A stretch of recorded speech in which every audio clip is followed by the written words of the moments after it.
piruvato, bueno, las dos moléculas de piruvato, que era nuestro objetivo desde el inicio.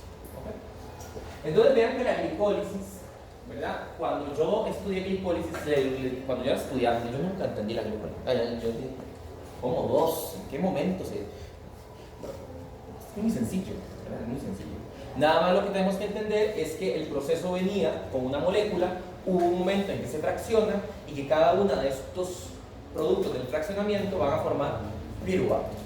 Y les voy a decir por qué es el problema, porque ninguna imagen de glicólisis hace esto, de poner las dos moléculas así. Entonces solamente pone una y le pone que un por dos. Entonces uno entiende por dos. Pero es por eso, porque teníamos un gliceraldehído y el segundo gliceraldehído que van a formar piruvato. Entonces, esto es glicólisis, eso es lo que yo necesito que sepan. En resumen, ¿verdad? En resumen, se han producido dos NADH, ya los acabamos de ver, que es la reacción sexta, ¿verdad? Eso NADH tiene un asterisquito ahí porque les recuerdo, si eso lo metemos en la cadena respiratoria, eso genera 2,5 ATP por cada molécula de NADH. Se producen dos moléculas de piruvato, que les dije tienen, vamos a verlo más adelante, tienen potencialmente dos caminos, el camino aeróbico y el camino anaeróbico, y se producen dos ATPs. ¿Por qué dos ATPs? Porque en total se producen 4, pero se gastan 2, ¿verdad? O sea, se han producido 4 ATPs, ¿verdad? Y se han requerido 2. 4 menos 2 son los famosos 2 ATPs de la producción de la glicólisis. Entonces, si yo a ustedes en un examen les preguntase cuál es la producción neta de ATP de la glicólisis, la respuesta tiene que ser 2. ¿Por qué no 7? Que serían los 5 de las 2 de NADH más las 2. Porque NADH no es glicólisis. Cuando NADH se va a cadena respiratoria no es glicólisis. Recuerden que la glicólisis por definición es un fenómeno citoplasmático. Y la cadena respiratoria es de la matriz mitocondrial, del espacio intermembrana y de la membrana interna mitocondrial. Entonces, nada tiene que ver. Entonces, la respuesta correcta de la glicólisis es 2 ATPs. Eso es. Y bueno, los otros productos serían 2 NADH y 2 moléculas de piruvato. Si alguno quiere hacer la aseveración de que este NADH equivaldría, estos 2 NADH equivaldrían a 5 ATPs en cadena respiratoria, lo tienen que hacer, pero tienen que poner que equivaldrían en cadena respiratoria. Porque los NADH en citoplasma nunca generan ATP. Nunca. Tienen que irse hasta la matriz mitocondrial y hasta el espacio intermembrana y donar electrones en el primer complejo de cadena respiratoria. Es decir, ahí en el citoplasma no sirven para nada. Tienen que irse hasta la cadena respiratoria para formar ATP. Bien. Entonces, como les decía, existen dos caminos para la molécula de piruvato. El camino aeróbico, que fue el que estudiamos en la clase de ciclo de Krebs, ¿se acuerdan? Vamos a recordarlo, si no lo recuerdan. Entonces, aquí tenemos una membrana celular. Vamos a prender la luz, porque ya con esto vamos a desayunar, porque si no, aquí necesito hacer glicólisis. Entonces, aquí venía la glucosa. La glucosa ha entrado a la célula a través de los GLUT. Recuerden que solamente el GLUT4 es relacionado con el metabolismo, con la transducción de la insulina.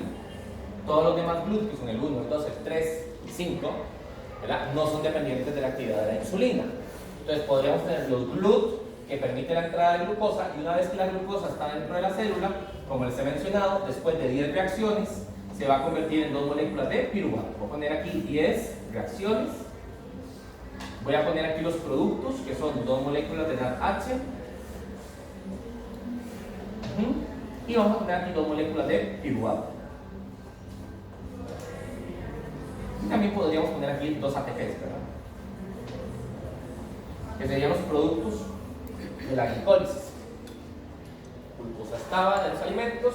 Tal vez pongamos aquí un conito para que quede todavía más lindo. Bueno, pues una zanahoria, pero, ¿verdad?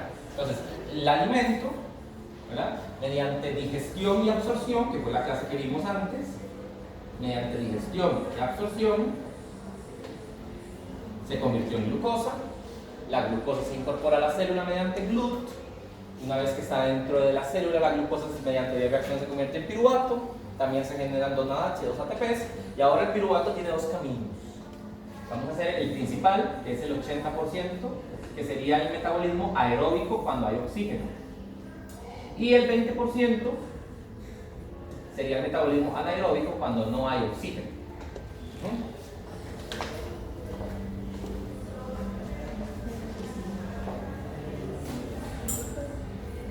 Sacar el rojo para poner eso ahí. Entonces, este sería el metabolismo aeróbico.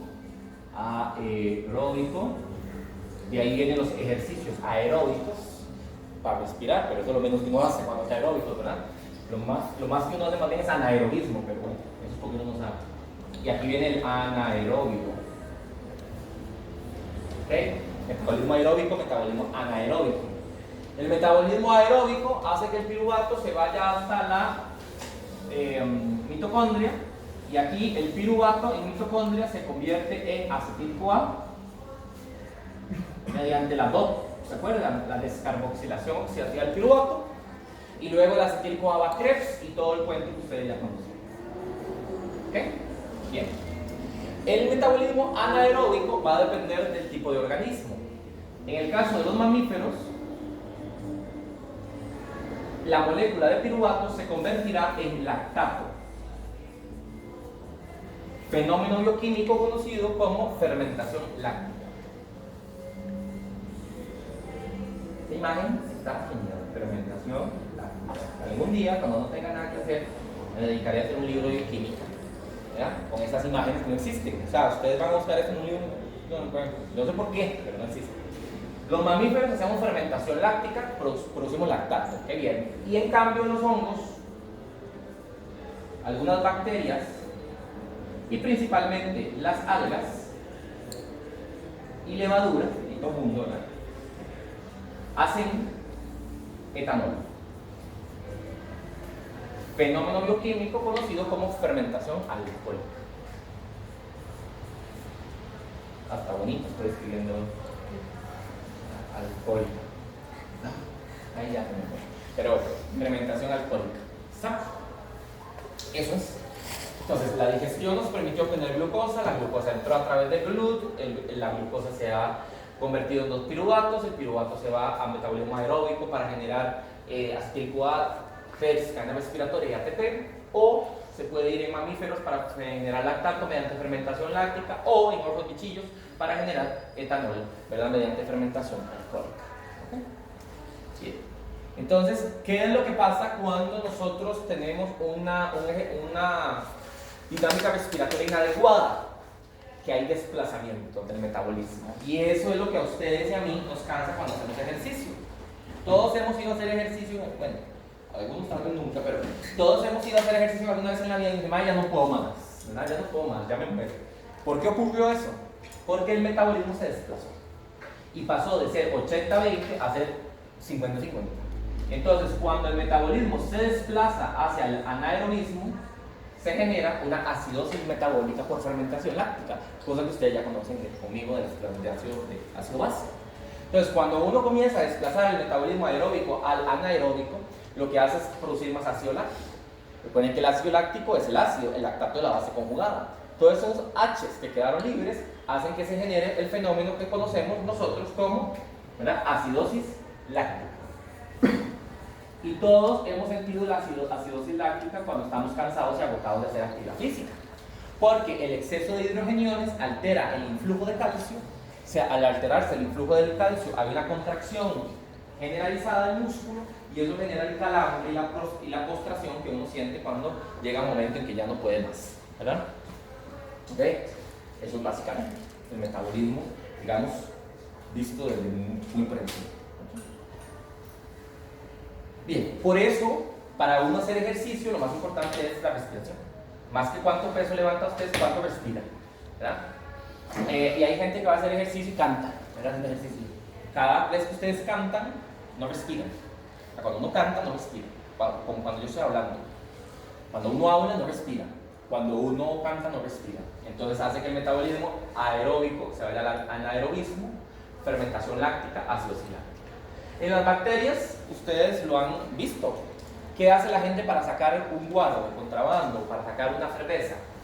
Un recipiente se le echa agua, se le echa alguna fuente de carbo, de glucosa, ¿y qué se le echa? Bacterias y levaduras. ¿Y qué se le hace después a esto? Se le pone una tapa. ¿Para qué se le pone la tapa? Para hacerlo anaeróbico. El oxígeno que queda ahí es el oxígeno contenido entre la tapa y la superficie. Entonces las bacterias van a comenzar a utilizar primero su metabolismo aeróbico, el de arriba, y cuando ya no tienen metabolismo aeróbico, entonces ¿qué comienzan a hacer? Metabolismo anaeróbico fermentador alcohólico. Y entonces, ¿qué hacen después la gente? Le ponen una llamarada a esto, ¿verdad? Una hoguera, y destilan el licor.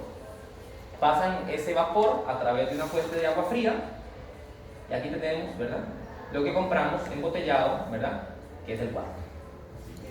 ¿Qué? Eso, básicamente. Entonces, eso es, ¿verdad?, la fermentación aláctica y la fermentación alcohólica. Como les decía, nosotros estamos desprovistos de las enzimas que hacen fermentación alcohólica. ¿Cuánto desearían, verdad?, tener una que otra enzima de esas, ¿verdad? Pero no, nos la tenemos que jugar a punta de ácido láctico, ¿verdad? Vamos. Entonces eso tienen que saberlo, ¿verdad? Podría preguntarles en un desarrollo esto, que me lo dibujo, ¿verdad? No. Ay, sí me gustan los libros. Ya me imagino los dibujos que me hacen. Ay, no, mejor no. No. Sí, mucho. Igual hay que revisar mucho y leer y mucho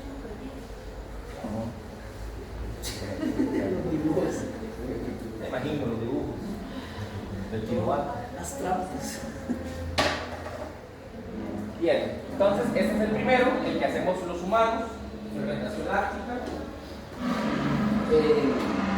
La fermentación láctica lleva acidosis metabólica. ¿Qué más?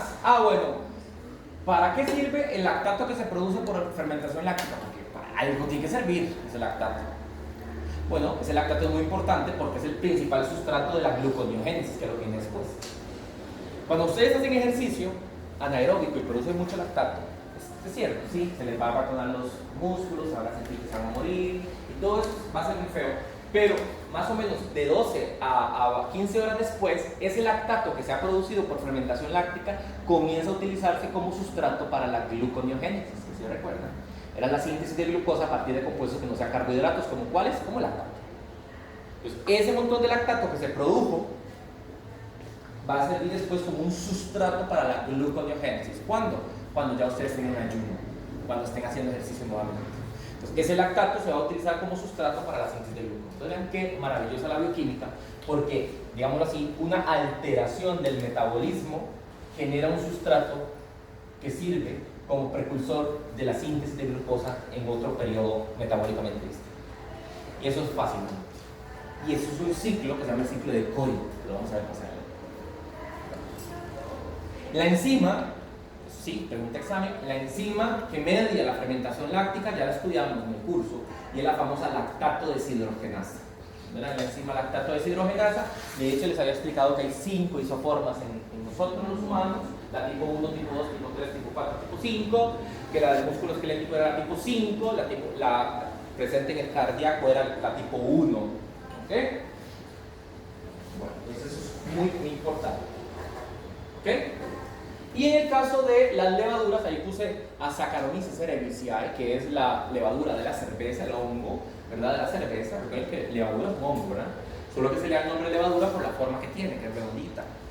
En el caso de las levaduras y algunas bacterias y las algas, lo que tienen son unas enzimas que se llaman piruvato descarboxilasa y alcohol deshidrogenasa. La que nosotros no tenemos es esta, piruvato descarboxilasa. Nosotros no tenemos esa enzima en nuestro genoma, ¿verdad? La perdimos evolutivamente en algún momento en la que Dios dijo, no, mejor a estos quitémosle la enzima, porque si no, imagínense ustedes, ¿verdad?, el desastre que sería si nosotros los mamíferos fuéramos fermentadores alcohólicos. Todo el mundo pasaría en la casa, ¿verdad?, taponeado de las narices, viendo a ver cuánto whisky genera. ¿Sí? Es lo mismo, es lo mismo. Vamos a ver, ¿por qué hay whisky, por qué hay vodka, por qué hay ginebra, por qué existe el guaro confabando, por qué existe el... ¿Cuál es la diferencia? El mecanismo es el mismo, las enzimas son las mismas, las bacterias son las mismas. ¿Cuál es la diferencia? el etanol que tiene un whisky, el etanol que tiene una ginebra, el etanol que tiene una cerveza, el etanol que tiene el guaro de coyol, bueno, tiene metanol, pero los demás tienen etanol. ¿Cuál es la diferencia entre el whisky, ginebra, el vodka, que son las tres, y los otros, etcétera, digamos? ¿Cuál es la diferencia? El sabor, lo ojo que usted le agregue. Entonces, si usted le agrega un poco de no sé qué, es whisky. Si le agrega un poco de no sé qué, es ginebra. Si no le agrega nada, es vodka. ¿Entiende? Porque el etanol que tienen es el mismo. Es decir, el etanol del whisky es el mismo etanol del ginebra. O de una cerveza, por ejemplo, como una imperial. Lo que cambia es obviamente la concentración y lo que se le agrega. ¿Okay? Entonces, uno podría hacer sus propios licores allá adentro. Echamos una cosa, frutas y mira qué bueno. Pero no existe en la naturaleza esos mamíferos porque nosotros no tenemos la enzima piruvato descarboxilasa. La que sí tenemos es la alcohol deshidrogenasa. ¿Verdad? La naturaleza nos dejó una enzima que es la alcohol deshidrogenasa porque, eso me lo preguntó una vez un estudiante, doctor Cordero, ¿por qué los humanos tenemos una enzima llamada alcohol deshidrogenasa si evolutivamente la gente no tomaba alcohol? Es decir, las primeras bacterias de donde provenimos nosotros, nuestra evolución, no se llaman de tapiz. ¿Por qué? Muy excelente pregunta. ¿Por qué será? ¿Por qué será que nosotros, evolutivamente hablando, vamos a ver, el alcohol apareció en la historia de la humanidad, qué sé yo, tal vez en los sumerios o los asirios, quién sabe quién fue el primero que comenzó a tomar fermentos? ¿Por qué entonces existe una enzima para metabolizar el alcohol si nosotros evolutivamente no tomábamos alcohol? El alcohol no existía en la evolución. ¿Por qué? ¿Por el favor de la naturaleza? Porque de repente cambió nuestro genoma y de repente la fuerza creadora dijo, metamos un gen ahí para que... No. Porque nosotros consumimos una molécula muy parecida al alcohol en la dieta, que es el retinol. Y entonces la enzima realmente es una retinol deshidrogenasa para el retinol que está en los alimentos. Pero como nosotros en vez de comer zanahoria nos mandamos los tapis, entonces se le puso mejor alcohol deshidrogenasa. Porque la enzima metaboliza mucho mejor el alcohol, el etanol, que el retinol de los alimentos. Y esa es la explicación por qué tenemos enzimas para cosas que evolutivamente no consumimos. ¿Verdad? Y ese es el asunto. Por eso es que cuando ustedes hacen o ven un fermento, también un producto de la fermentación alcohólica va a ser el CO2. Si ustedes ven una chicha o, por ejemplo, una siempre viva, no sé si saben que es siempre viva, que son hongos y que se le echa... Bueno, ustedes ven un fermento y lo abren, ¿qué pasa? ¿Verdad? Ese PA se debe a CO2. Porque el producto de la fermentación alcohólica hay descarboxilación. De hecho, vean que la enzima se llama piruvato descarboxilasa. Cuando algo se descarboxila es porque pierde CO2. Y ese es el CO2 que sale a través de la fricción. Cuando ustedes abren una botella de vino, suena. Bueno, eso es CO2. CO2 está ahí. Porque el vino también, el vino se produjo justamente por fermentación alcohólica. El vino tiene 22, 25% de alcohol, ¿verdad? Dependiendo del tipo de fermento. Bueno, ese CO2 es el CO2 producto de esto y el etanol producto de esto. Y el sabor se lo da la uva que usted le puso. Los taninos, si es uva blanca, si es uva no sé qué. Entonces ya saben hasta de licores, ¿verdad?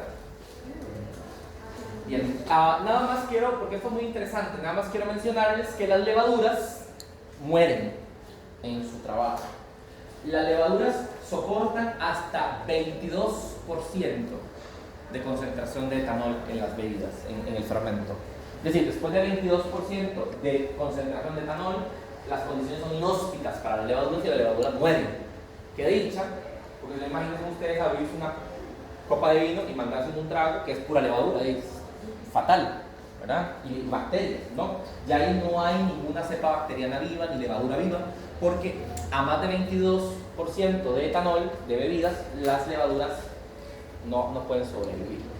Entonces me dicen, profe, pero yo he visto que hay bebidas que tienen 45% de alcohol. Sí, en Rusia, por ejemplo, los vodkas rusos tienen 45-50% de etanol. Terrible, pero eso es añadido. Son bebidas adulteradas, es decir, que se les pone extra. Hay una bebida muy famosa en la República Checa que yo tuve el error de tomar mucho, ¿verdad? Que tiene 68% de alcohol. O sea, es como coger alcohol de laboratorio al 100 y metérselo. qué cosa más horrible, se me quemó la lengua, el paladar blando, pues todo, ¿verdad? Pero ese alcohol es alcohol añadido, eso no es alcohol fermentado de forma natural. Bien, como les decía, la enzima más importante de la glicólisis, ya con eso terminamos, es la fosfofructoquinasa 1.